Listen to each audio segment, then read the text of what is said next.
Hello and welcome, I'm Thomas Porteous and you're watching NewsX World. Let's take a look at some of the top stories this hour. Military chiefs of India and Pakistan will meet today to discuss next steps after a ceasefire ends the worst fighting in decades. The border remains calm after a peaceful night, though some schools stay closed as a precaution. Ukrainian President Volodymyr Zelensky says he'll personally meet Vladimir Putin in Istanbul on Thursday, hours after Donald Trump urged Kyiv to accept Russia's offer of direct talks. Zelensky calls for a ceasefire to begin as Western leaders back a 30-day pause to lay ground for peace. Netanyahu says Israel only has agreed to a safe corridor for the release of hostage Eden Alexander, not a ceasefire or prisoner deal. Meanwhile, Gaza officials say an Israeli strike on a school sheltering displaced people killed at least 10, including women and children.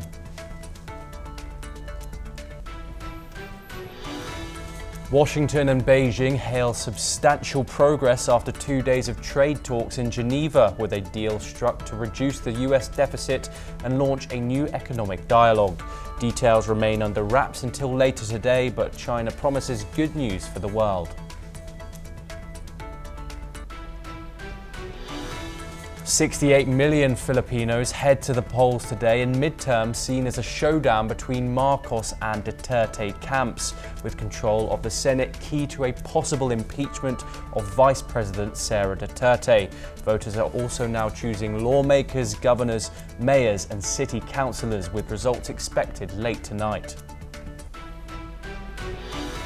US President Trump says that today he will sign an executive order to cut prescription drug prices to match levels paid in other rich nations. The order will enforce most favored nation pricing, slashing costs by up to 80%. China will host a major summit with Latin American leaders this week to boost trade ties amid Beijing-Washington tensions. Presidents of Brazil, Colombia and Chile will attend the China-CELAC Forum in Beijing on Tuesday. Gunmen killed 23 people in 4 villages in Nigeria's Benue state in the latest violence linked to farmer-herder clashes over land use. The Red Cross confirms multiple attacks Saturday night as tensions grow in the troubled Middle Belt region. In the latest development of the India-Pakistan standoff, Indian Prime Minister Narendra Modi is chairing a meeting with Union Defence Minister Rajnath Singh, the Chief of Defence Staff, and the Chiefs of the Indian Armed Forces at his residence in New Delhi today, ahead of the DGMO-level talks between India and Pakistan. A media briefing by the Indian Director General Military Operations of all 3 services is scheduled today at 2:30 p.m. Indian Standard Time. New Delhi Airport has advised that operations remain smooth, but warned that some flight schedules and security checkpoint processing times may be impacted. Approximately 100 flights to and from Delhi Airport have been cancelled. Enhanced security measures have been implemented, and at least 32 airports in the northern and western regions of the country have been temporarily shut down due to the conflict between India and Pakistan. The Indian Space Research Organisation Chairman V. Narayanan has revealed that at least 10 satellites are operating continuously around the clock for strategic purposes aimed at ensuring the safety and security of the nation's citizens. During his address at the 5th convocation ceremony of the Central Agricultural University in Imphal yesterday, the ISRO chief emphasised the organisation's commitment to maintaining the country's security amid the tensions with Pakistan. After days of chaos and skirmishes along the northern and western international borders, the army has confirmed that the region remained largely peaceful during the intervening night of May the 11th and May the 12th. Moving over to the Middle East now, Hamas says it will release Israeli-American hostage Eden Alexander, who is believed to be the last living captive with US nationality in Gaza as a part of efforts to reach a ceasefire agreement. The decision comes ahead of President Donald Trump's visit to the Middle East on Tuesday. Hamas said it was also intended to facilitate a deal for the entry of humanitarian aid to Gaza. Gaza has been under an Israeli blockade for 70 days. Donald Trump celebrated the announcement of Eden's release in a Truth Social post. He said that it's a monumental news break. Born in Tel Aviv but raised in New Jersey, 21-year-old Alexander was serving in an elite infantry unit on the border with Gaza when he was captured by Hamas terrorists during the October 7th attack. Of the 251 hostages taken during Hamas's 2023 attack, 59 remain in the enclave, up to 24 of whom are believed to be still alive. 5 of the hostages in Gaza are believed to be US citizens, and Alexander was thought to be the only one still living. The Israeli Prime Minister's office earlier said that it had been informed by the US of the Hamas intention to release Alexander, quote unquote, as a gesture towards the Americans, and that the move was expected to lead to negotiations on further hostages. However, Israeli Prime Minister Benjamin Netanyahu has said that the release of a US-Israeli hostage announced by Hamas would not lead to a ceasefire in the Gaza Strip or the release of Palestinian prisoners. We are now joined by Madhav Nalaput, from the editor from the Sunday Guardian, located in New Delhi. Thank you very much, Professor Nalaput, for joining us on the program. There's only one American left thought to be alive, and that is Eden Alexander, the man who is thought to be getting release. How does the IDF balance rescue efforts with the stated goal of eliminating Hamas? Obviously, since conflict has reignited again in March, Eden Alexander would be the first hostage to be released since the resumption of this conflict. Well, look, the point is that Netanyahu is not going to let go of the gas pedal, because he would like to ensure that this threat is eliminated once and for all. And the point is that it's a very high-value target, very high-value hostage, a very high-value swap, and a card to play, because he's a U.S. citizen. So this is a big feather in the cap for President Trump. And President Trump is looking for more feathers. He's not got a very popular rating in the U.S. right now. His tariffs and the way he's cutting jobs left and right is basically harming him politically. So this would be a win for him, and that's important. As for Israel, why are they agreeing to this? Because America is important to them. I mean, frankly, they need America. They may not need America in fighting, but they need America in equipping and in being there as a strong backstop to their efforts. So for that reason, I think Netanyahu agreed to this swap. And now it's a win for Donald Trump. It's a win for humanity, frankly. And it's a gesture by Netanyahu to the United States, led by President Trump, which fluctuates, frankly, from support to ambiguity, where Trump is concerned and where Netanyahu is concerned. So I think all in all, I'm very glad for the sake of humanity that this hostage also has been released. And I think, frankly, as a goodwill gesture, more hostages should be released. And frankly, Hamas should realize it has no future as a military organization. So it should voluntarily disarm itself and function as a political party. And possibly it will do very well in elections. So I think that's the best way forward for sake of humanity, and especially sparing the people of Gaza any more pain than have already been inflicted by them during this very terrible war.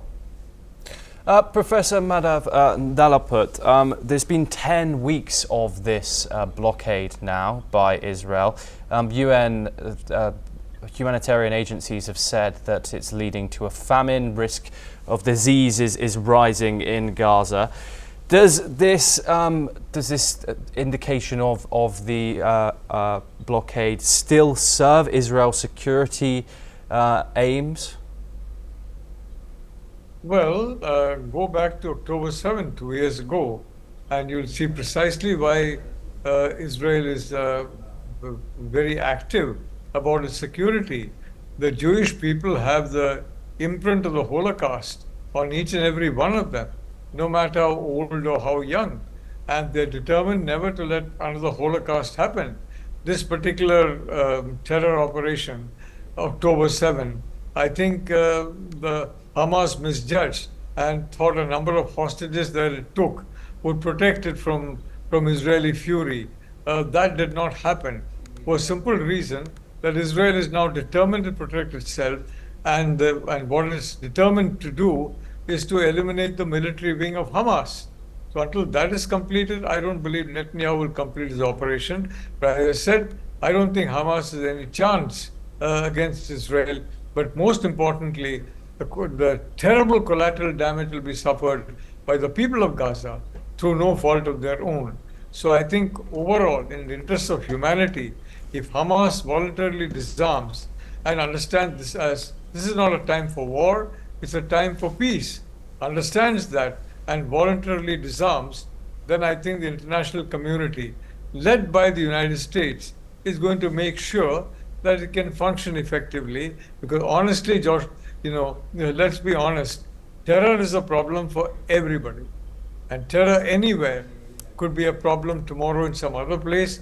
It's a problem everywhere. So from that point of view, I think Netanyahu is completely set on destroying the military wing of Hamas. But this is a gesture not so much to Hamas, but to Donald Trump.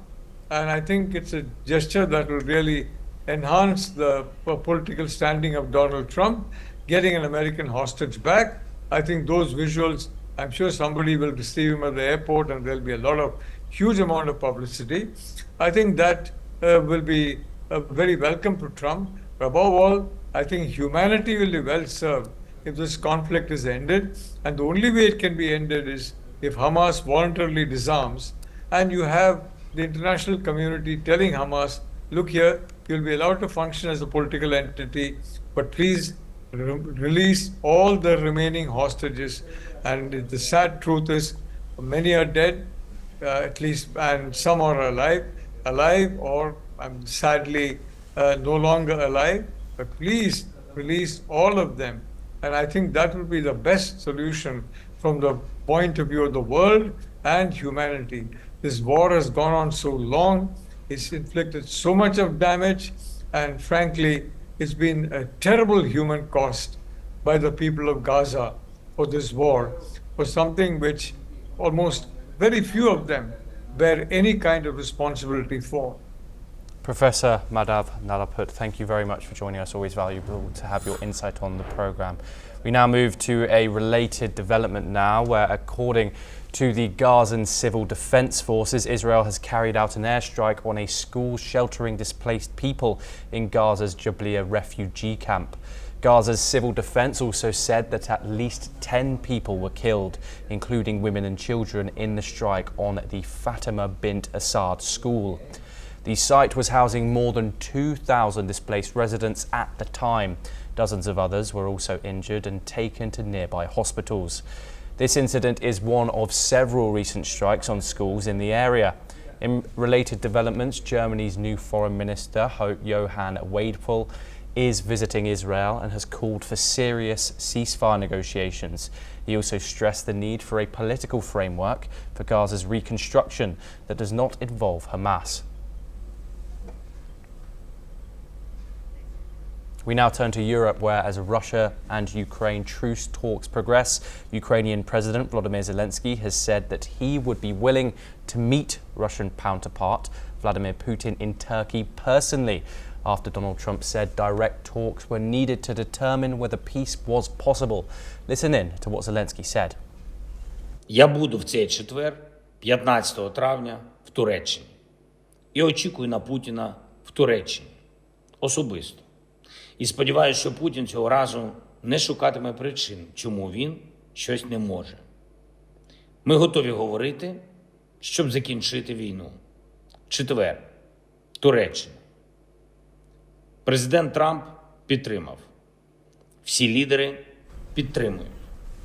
The Kremlin did not immediately respond to Zelensky's offer, and the Ukrainian leader did not say whether he would still attend if Russia refused a 30-day ceasefire proposed by Kiev and its allies.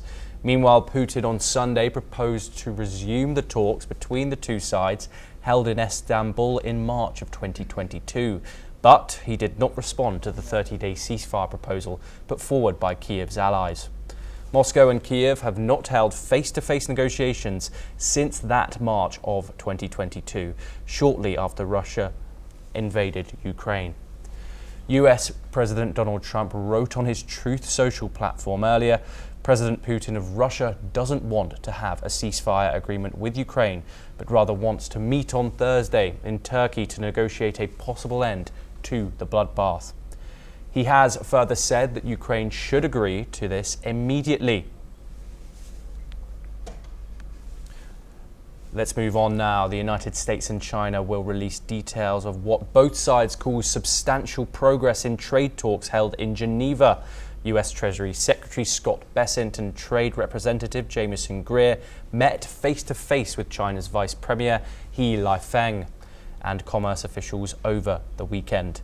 This marked the first high-level meeting since US President Trump's tariffs on China hit a minimum rate of 145%. Beijing retaliated with 125% duties on US goods. After 15 hours of talks, both sides praised the candid and constructive atmosphere. They agreed to set up a new trade consultation mechanism. Meanwhile, WTO chief Ngozi welcomed the positive outcome, calling it a significant step forward. China says a joint communique will be published, signalling a possible de-escalation in the bitter trade war that has rocked global markets. Here's what Li Feng, the Chinese vice premier, has said. 双方就彼此关心的经贸问题开展了深入交流。会谈氛围呢是坦诚的、深入的、具有建设性的，取得了实质性的进展，达成了重要的共识。双方一致同意建立中美经贸磋商机制，明确双方牵头人就各自关切的经贸问题开展进一步的磋商。中美双方将尽快敲定有关的细节，并且将于5月12日发布会谈达成的联合声明。 We once again move to the Middle East, where Iran's Foreign Minister Abbas Araghchi is headed to the United Arab Emirates just days before US President Donald Trump is due to visit the Gulf state. As the nuclear talks between the US and Iran progresses, Chief Negotiator Steve Witkoff and Iranian Foreign Minister Araghchi even met for 3 hours in the Omani capital for the fourth round of negotiations on Sunday since April the 2nd. Here's what the Iranian Foreign Minister had to say about the fourth round of talks. عرض کنم که نسبت به 3 دور گذشته مذاکرات بسیار جدی‌تر و صریح‌تری بود. ما مقدار زیادی از فضاهای کلی الان فاصله گرفتیم، وارد موارد جزئی‌تر شدیم. Meanwhile, the US said it was encouraged by talks with Iran after the meeting in Oman, but the two sides still remain divided on key questions, including whether Tehran will be allowed to enrich its own uranium. Iran insists its nuclear activities are entirely peaceful and that it will never seek to develop or acquire nuclear weapons. The Iranian President Masoud Pezeshkian says that United States calls to dismantle nuclear facilities is unacceptable and it does not seek nuclear weapons. Let's listen in. در حقیقت جمهوری اسلامی ایران دنبال سلاح هسته‌ای نیست. اینا هم گفتن که میخوام مطمئن بشن که ما به سلاح هسته‌ای نمیخوایم دست پیدا کنیم. ما با تمام وجود آماده بودیم، ولی این که بیان و اعلام بکنن که ما در حقیقت بحث صلح‌آمیز بودن تحقیقات در انرژی هسته‌ای رو کنار خواهیم گذاشت و بعد اینا. Let's now move over to North America, where United States President Donald Trump has unveiled plans for a new policy on pharmaceuticals. He claimed he would reduce U.S. prescription drug prices between 30 and 80%. His Truth Social post read, "They will rise throughout the world in order to equalize and, for the first time in many years, bring fairness to America," adding he planned to sign an executive order bringing the new policy into effect. Trump said that he planned to institute a most favored nations policy that pinned the cost of drugs sold in the United States to the lowest price paid by other countries for the same drug. Most favored nation status is a World Trade Organization rule that aims to prevent discrimination between a country and its trading partners, leveling the playing field for international trade. This is not the first time that Trump has attempted to lower US drug prices. During his first 2017 to 2021 term in office, he announced a similar proposal to cut US drug prices, but his plans failed in the face of strong opposition from the pharmaceutical industry. Last month, the US president signed an executive order aiming to lower crippling drug prices by giving states more leeway to bargain hunt abroad and improving the process for price negotiations. We turn now to the Indo-Pacific, where in a dramatic turn of events, former South Korean President Yoon Suk-yeol appeared in court for another hearing in his criminal trial. This comes after he was filed past waiting journalist defending himself against insurrection charges related to his declaration of martial law. Yoon was officially stripped of office last month after being impeached and suspended by lawmakers due to his December 3rd attempt to subvert civilian rule, which included deploying armed soldiers to parliament.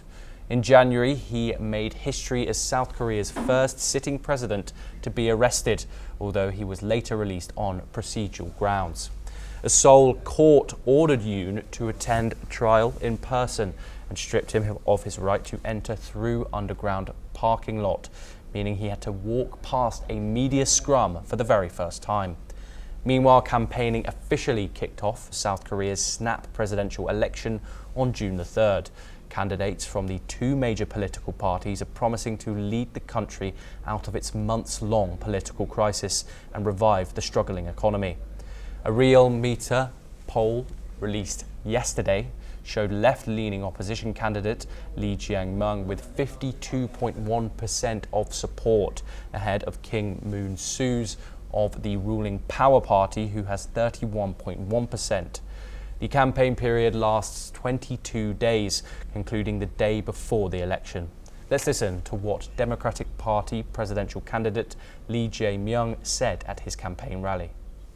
굴곡진 역사의 구비마다 우리는 언제나 승리했고 내란조차도 기회로 만들 만큼 우리 국민들은 지혜롭고 현명합니다.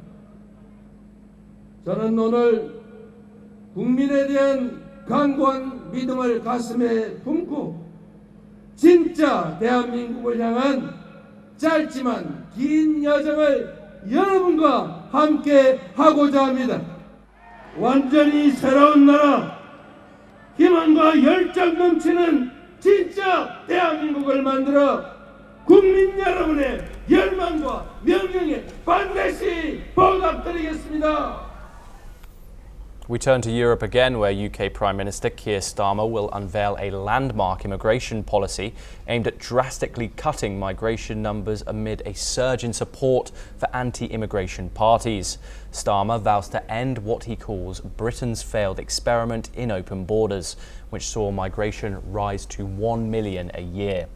Downing Street confirmed that the new plan will make it harder to qualify for settlement and citizenship, extending the required stay from 5 to 10 years. The government will also toughen English language rules, requiring all adult dependents to demonstrate basic proficiency.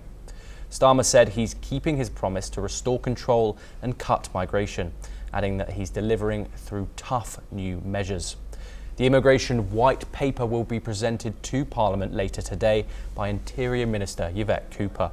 who said the plan will include new powers to deport foreign nationals convicted of any offence, not just those given prison sentences over a year for. The government will also target lower skilled migration. New visa rules will raise the threshold for skilled worker visas, requiring foreign workers to hold a degree. Cooper announced a target to cut 50,000 lower skilled worker visas this year alone. High skilled workers, including nurses, doctors, engineers and AI experts, will be fast-tracked under the new policy. The government faces growing pressure to address illegal channel crossings too, with over 36,800 migrants arriving last year.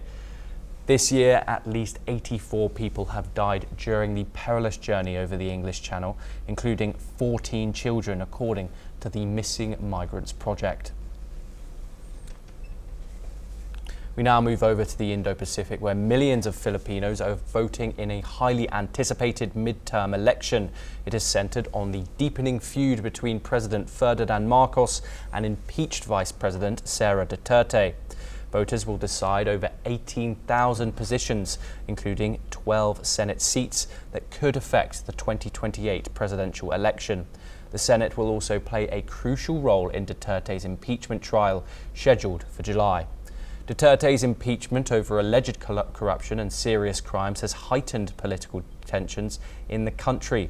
Violence and attacks related to the election have already claimed 16 lives. Authorities have deployed over 160,000 police officers and military personnel to ensure security. The elections are expected to be challenging, with rumours of voter bribery and election fraud looming large. Filipinos now face a pivotal moment in their country's political future. Now let's move over to the African continent, where gunmen have killed at least 23 people in a series of attacks across 4 villages in central Nigeria's Benue state. According to the Red Cross, the violence unfolded on the 10th of May, affecting the areas of Ukum, Logo, Guma, Kawan and Kwande. The region has long been troubled by deadly conflicts between nomadic herders and farmers over land use. The Red Cross says 8 people were killed in Ukum, 9 in Logo and 3 each in Guma and Kwande. Several others were also injured. A local resident and former state electoral official, Yefus Kaneg, told AFP he was aware of the 3 killings in the area, including a couple allegedly ambushed by herdsmen. He also noted that Chinese companies mining gold in the region have never been targeted, despite the frequent violence against indigenous communities. The motive behind these attacks still remains unclear, however. Well, that's all we have time for. We will continue to bring you more international news updates.